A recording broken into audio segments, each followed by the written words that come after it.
নমস্কার ফ্রেন্ডস, আবারও নতুন একটি ভিডিও নিয়ে হাজির হলাম। ফ্রেন্ডস, আজকে অস্মিতকে নিয়ে যাচ্ছি উল্টো রথের মেলা দেখতে। আমাদের এখানে বেশ অনেক জায়গাতেই হয়ে থাকে, তবে আমি রথখোলাতে এই মেলা দেখতে যাই। সোজা রথে যেতে পারিনি, তাই উল্টো রথে যাচ্ছি। গতবার অবশ্য সোজা রথে গেছিলাম। তো যাই হোক, দেখুন টোটো করে যে যাচ্ছি, আশেপাশে বেশ কয়েকটি জায়গায় নিজেরাই ছোট করে রথযাত্রা উদযাপন করেছে, আর প্রসাদও বিলি করা হচ্ছে। আর এই যে দেখুন, চলে এসেছি রথখোলা মোড়ে। তো চলুন মেলায় প্রবেশ করি। তার আগে ভিডিওটি একবার শুরু করে নিই। চলুন।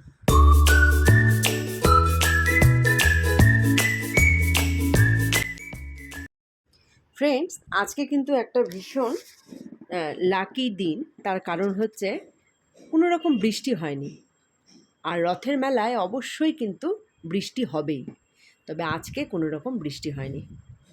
তো যাই হোক, আমরা এই মাসিমার কাছ থেকে চিনি কলা নিয়ে এখন মেলায় প্রবেশ করব। তবে গরমটা কিন্তু প্রচুর ছিল।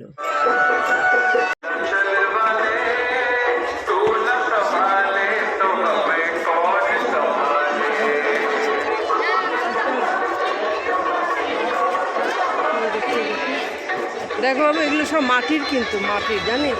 এই যে মাটির, দেখ, মেয়েদের খেলনা মাটির। এই যে এটা কড়াই, এই যে নৌকো, দেখ, বোট বানানো মাটির, হ্যাঁ। আর এই যে পয়সা রাখার, এই যে লক্ষ্মীর ঘর।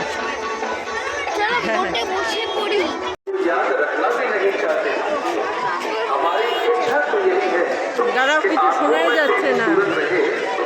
একটা জায়গায় যাই, আসলে তাকে রথের কাছে যাই।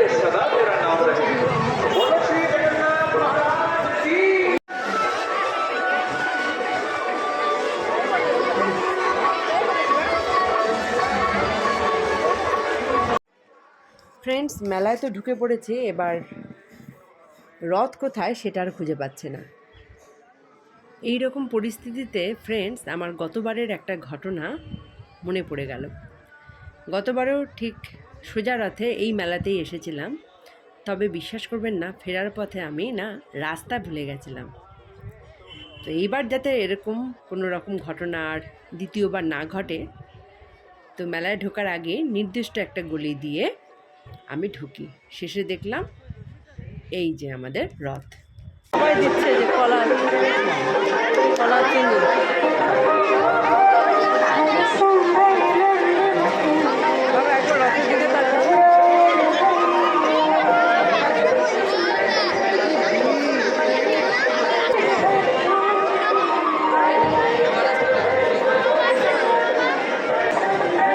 ওই যে রশিটা, ওই যে রশি,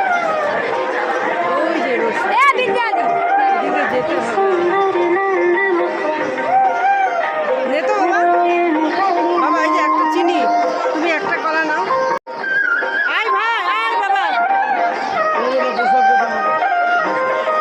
নিয়ে না, পকেটে ঢোকাও, এটা পকেটে, এটা প্রসাদ।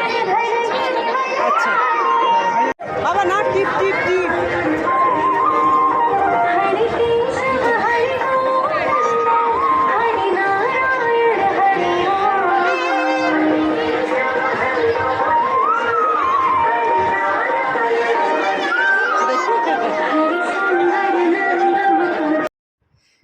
ফ্রেন্ডস, যাক, রথের মেলায় এসে জগন্নাথ দেবের উদ্দেশ্যে প্রসাদ নিবেদন করলাম, এবং রথের চাকা আর দড়িও কিন্তু স্পর্শ করেছি। একটু পরে আপনারা সেটা দেখতে পারবেন।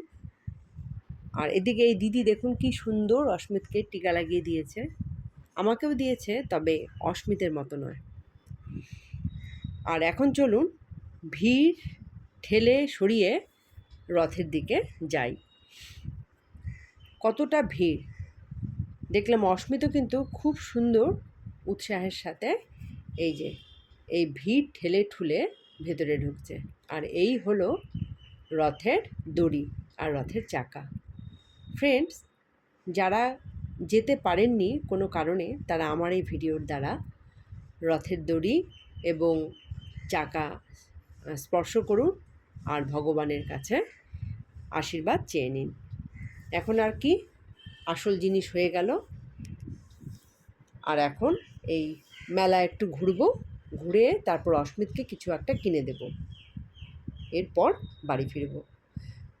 তবে অস্মিতকে কী কিনে দিই ভাবলাম, এই বাঁশি অস্মিতের যদি পছন্দ হয়, দেখলাম খুব একটা পছন্দ নয়। তবে ওর যেটা পছন্দ সেটা আমি জানি, কিন্তু তার আগে দেখছি যদি অন্য কিছু পেয়ে যাই। এদিকে দেখলাম বেশ মাটির প্রতিমা বিক্রি হচ্ছে, পুতুল বলা যায়। তো অস্মিতের একটা পছন্দ হয়েছে, এই হনুমান মূর্তি। তো সেটা আর কিনে দিলাম না, কেননা হাত থেকে পড়ে গেলেই ভেঙে যাবে। আর অন্যদিকে দেখলেন তো ফ্রেন্ড, আজকে যেহেতু বৃষ্টি হয়নি, কতটা ভিড় উপচে পড়ছে। একেতে ওয়েদারের গরম, তার উপর আবার লোকের ভিড়, প্রচণ্ড গরম লাগছিল। আর শেষমেশ অস্মিতকে এই যে একটা জেসিবি গাড়ি কিনে দিলাম, তবে এটা নয়। কোনটা কিনে দিয়েছে দেখবেন, দাঁড়ান দেখাচ্ছি। আর অন্যদিকে আমি একটু বার্গেনিং করছি, আমার বার্গেনিং করতে বেশ ভালো লাগে। জানি কোনো লাভ হয় না, তবু একটু করি, একটু স্বভাবদোষ বলতে পারেন।